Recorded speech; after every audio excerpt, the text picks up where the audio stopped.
A CIA agent named JJ is assigned as the bodyguard to a boy named Ryan, who has just won a special award. Things seem to be going fine until the air hostess suddenly attacks JJ.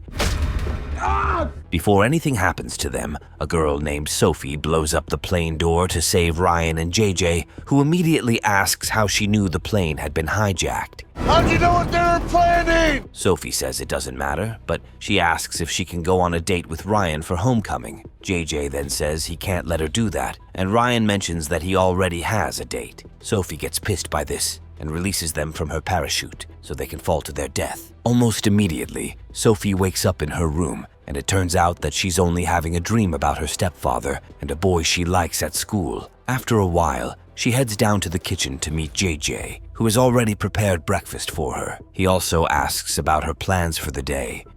Did you hear me, young lady? And as she mentions that there's a class she wants to miss, he warns her not to do it. Sophie then tells him to stop trying to be her dad because she'll never see him as that. JJ is disappointed by this, and while speaking to his wife, who is on a trip to Rwanda, he says he understands that it will take some time for his stepdaughter to accept him. His wife then advises him to ask Sophie what she wants to do for fun, instead of always training her at the gym. Try asking her what she wants to do for a change. Later that day, JJ arrives at work and leads an operation from the Situation Room at the CIA. He's joined by two other agents, Connolly and Bobby, who guide a lady named Christina as she's about to retrieve a thumb drive from a Russian black site. After successfully finding the thumb drive, some Russian agents notice that Christina is in the building, so they quickly run to where she is. This gets JJ nervous, and he tells Christina to leave immediately. However, Bobby urges Christina to be relaxed because she still has some free time before the guards get to her. Need more time. After a while, Christina successfully retrieves the thumb drive and leaves without being seen. JJ looks relieved by this, but Bobby can't seem to understand why he nearly ruined the operation. Shortly after, JJ meets with his boss, Kim, who tells him that the thumb drive contains information on the location of several nukes abandoned by the Russians after a war many years ago. Since they'll now need more hands to help uncover the location of the nukes, when Christina hands them over, Kim says he'll need JJ to join the mission. However, JJ says he prefers desk duty. Sir, I just want to serve my country peacefully.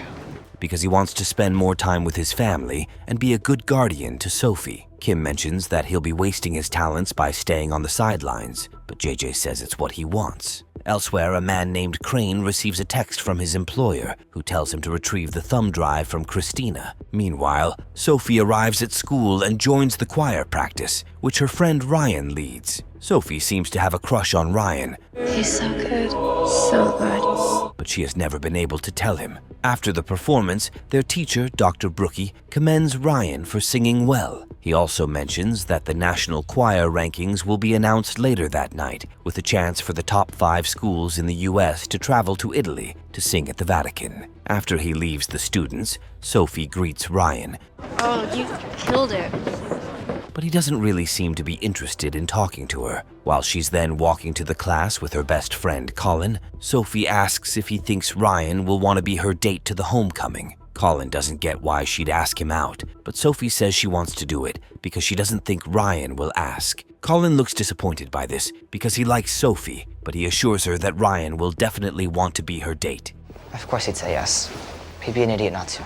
Elsewhere, Crane gets to Christina and kills her after getting the thumb drive. After school that day, Sophie heads to the gym to start training with JJ. Even though she appears to be good at quite a number of things, JJ is still not impressed with her performance. She then says she wants to leave because she has other things to do. JJ mentions that if she doesn't dedicate more time to her training, she'll never become an agent like him. Sophie then says she really doesn't care anymore and that she now has other things she'd like to spend time doing. As she leaves, JJ follows her to apologize for overreacting, but before he can say anything, Sophie gets a message informing her that she's going to Italy with the school choir. The next day, JJ gets permission from Kim They're really good.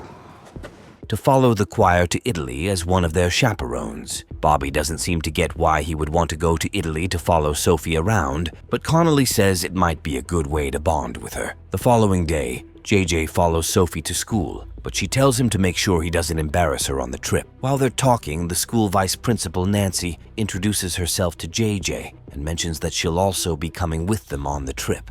You must be JJ. Despite JJ's optimism, Nancy seems to think he won't do well as a chaperone. After she introduces him to the other chaperones, Nancy then tells JJ that if he messes up on the trip, he'll be kicked off. Following this, JJ goes to meet the kids he's been assigned. To get them excited about the trip, he promises to give them free drinks when they arrive in Italy. And some White Claws. Sophie doesn't like this, and as she talks to JJ about it, they see Colin arriving with his dad, who turns out to be Kim. Colin seems embarrassed by how loud Kim is, and after he walks away, JJ goes to meet his boss, who is wearing a nurse's uniform. JJ then asks why he's in a different uniform, and he mentions that Colin still thinks he's a nurse. As he says he wants to keep it that way, he tells JJ to make sure Sophie doesn't say anything about his real job to Colin. JJ says that Sophie already knows what to do. Don't worry, you're in good hands. So Kim tells him to ensure his kid's safety on the trip. A while later, JJ and his assigned kids arrive in Italy, and even though he's trying to teach them about the fun places nearby, the kids don't seem interested. Following this, Sophie goes to meet JJ to stop, and he then gives her a new phone, which will make it easier for him to track her at all times. After they reach the hotel at night, Nancy checks up on JJ and asks if he's already having second thoughts about following them for the trip.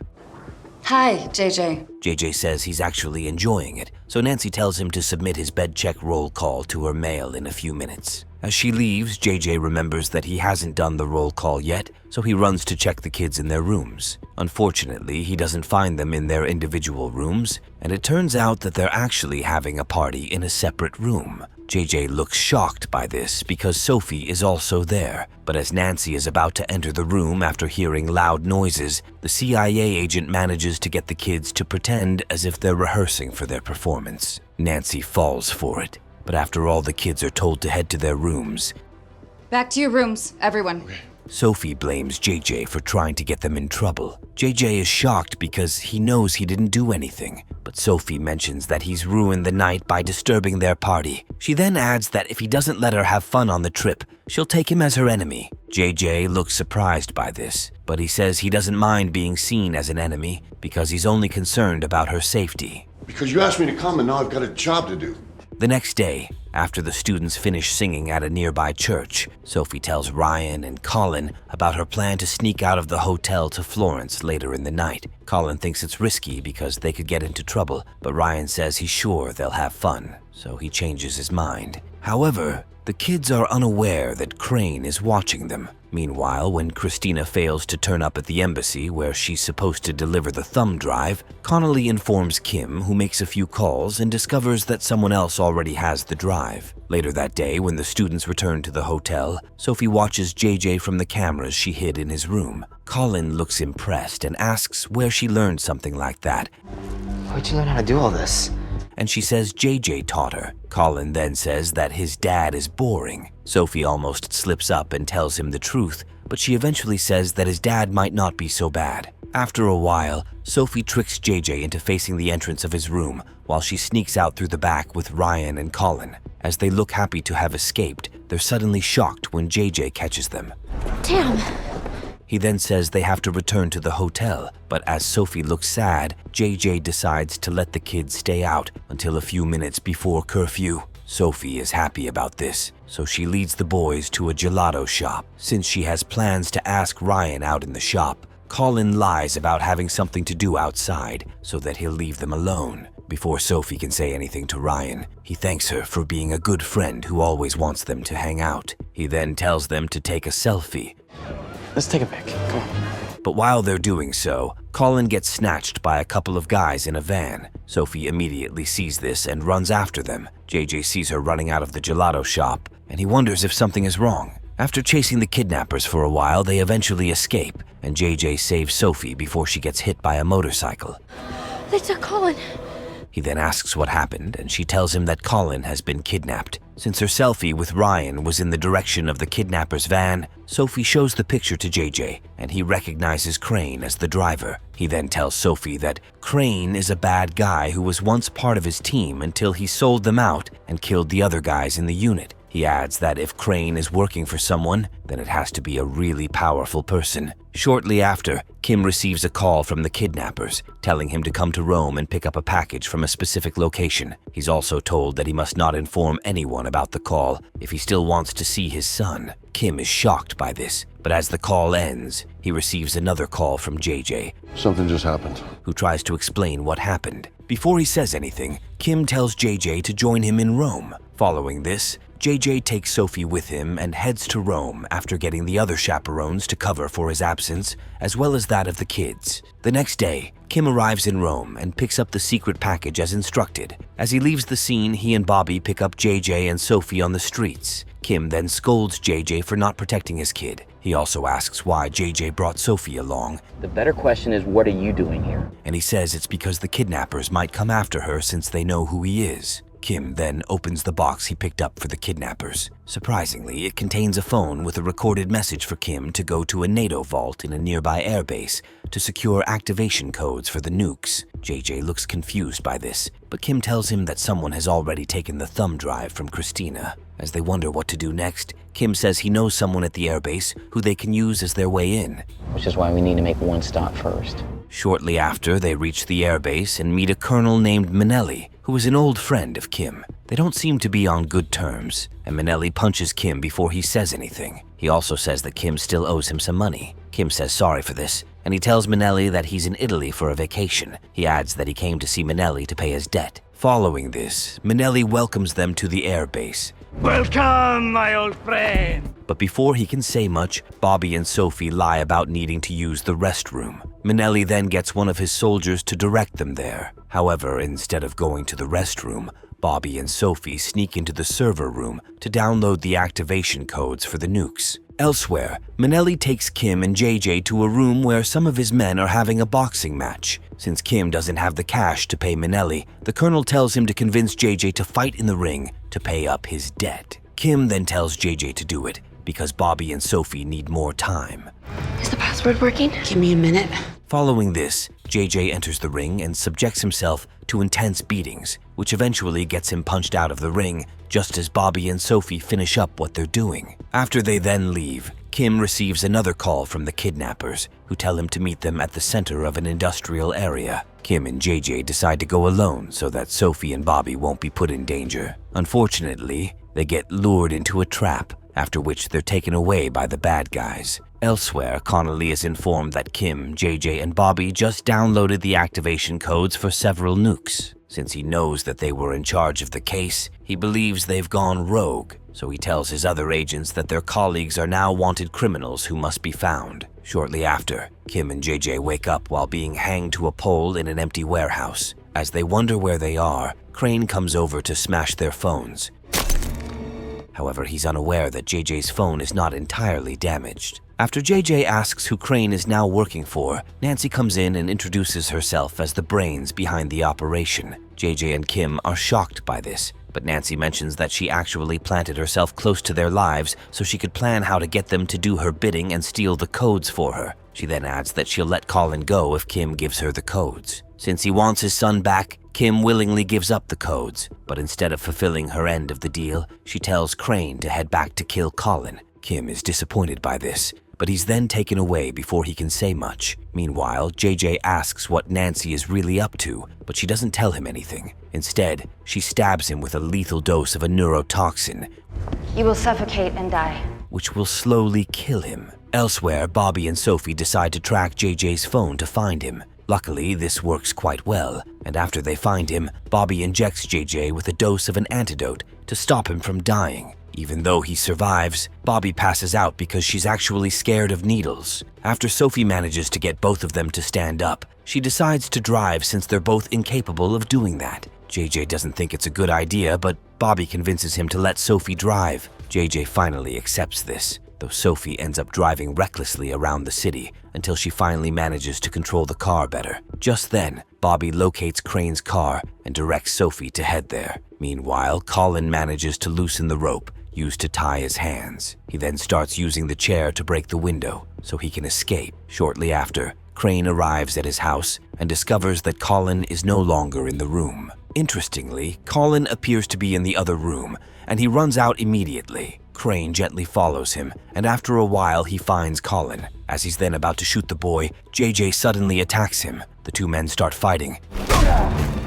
But as Bobby misses her attempts to shoot Crane from his house, he manages to escape. Elsewhere, Nancy and her guards take Kim to an old church. There, Kim asks what she really wants, and she says she wants revenge for her husband's death. She adds that Kim's government froze her husband's assets, and it drove him to his death. So she now wants to destroy several countries around the world that all collaborated to deal with her late husband. Shortly after, her guards find a suitcase nuke inside the church, and she starts planning how to set it off. And thanks to you, a ticket to our reparations. Meanwhile, Colin learns that his kidnappers already took Kim while he tried to save his son. Instead of hiding it from him any longer, Sophie tells Colin the truth about his dad, and this leaves him shocked. Shortly after, Bobby hacks Crane's phone and sees a message from Nancy about the location of the nuke. JJ quickly informs the cops about this, but after checking the place, they only find a fake bomb. JJ looks shocked by this, but he realizes that Nancy only used the fake bomb as a distraction.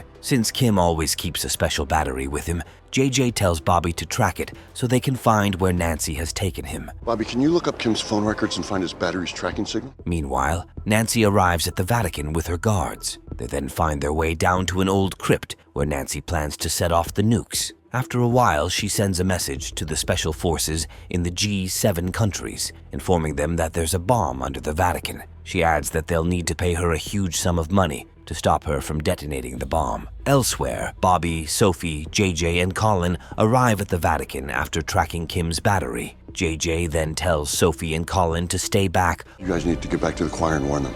While he and Bobby proceed to save Kim. Sophie doesn't like this plan because she wants to help JJ, but he says he can't keep putting her in danger. Shortly after, JJ and Bobby enter the crypt, but unfortunately, one of Nancy's guards catches them. As Nancy says that JJ just doesn't want to die, Crane attacks and insults him while talking about the team members he killed in the past. He also adds that he killed Christina, and this gets JJ angry. He finally stands up to Crane, and the two men start an intense fight. Before Nancy can shoot JJ, Bobby hits her with a portrait, but this doesn't affect her even though she loses her gun in the nuke's remote control in the process. She then beats Bobby and Kim. However, since her gun is near Kim, she quickly runs outside. Just then, Kim gets Bobby to untie his hands so that he can chase Nancy. Quick, cut me loose. I'm going after Nancy. Gotcha. Meanwhile, Crane finally gets the remote control and activates the nuke before JJ starts beating him again. Luckily, he eventually escapes, and Bobby realizes that the nuke has started a countdown. She then tells JJ that if he doesn't get the remote control from Crane, they won't be able to stop the bomb from blowing up. Following this, JJ quickly gets on a bike to chase down Crane, who is leaving in a car. Elsewhere, Colin and Sophie join their friends at the choir event at the Vatican. While trying to tell Ryan that she needs to tell him something, Sophie spots two of Nancy's men. Oh my God. She immediately follows them and threatens to hurt them with a taser if they don't move. Following this, she leads them to a quiet place, but since she's alone, one of the men slaps her. Ryan and Colin immediately enter the room to defend Nancy. However, since the men look dangerous, Ryan runs away, and Sophie realizes that she actually likes the wrong person. Shortly after, she then beats up the men and tells Colin that she needs to find JJ. Elsewhere, Kim sees Nancy leaving the Vatican, so he follows her. Before he goes too far, Kim is stopped by Connolly and another agent. Since they won't let him go, he then explains that he's not the bad guy. He adds that they've just let the real criminal escape by stopping him. Connolly now believes Kim, and the CIA boss then tells the agents to evacuate everyone at the Vatican. Connolly says no one is leaving because, bottom line, no one's leaving.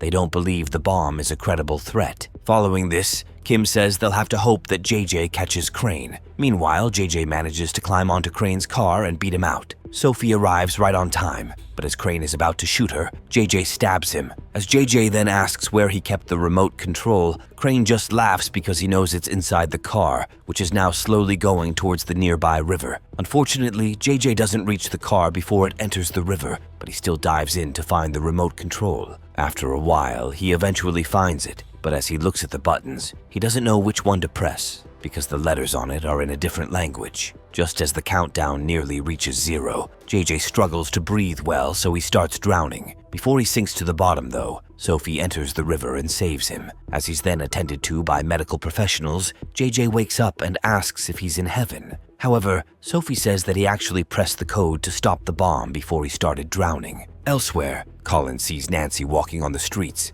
but since he knows that she'll escape, he confronts her by calling her his mom. Nancy doesn't like this, but as she hits him, He's not my son!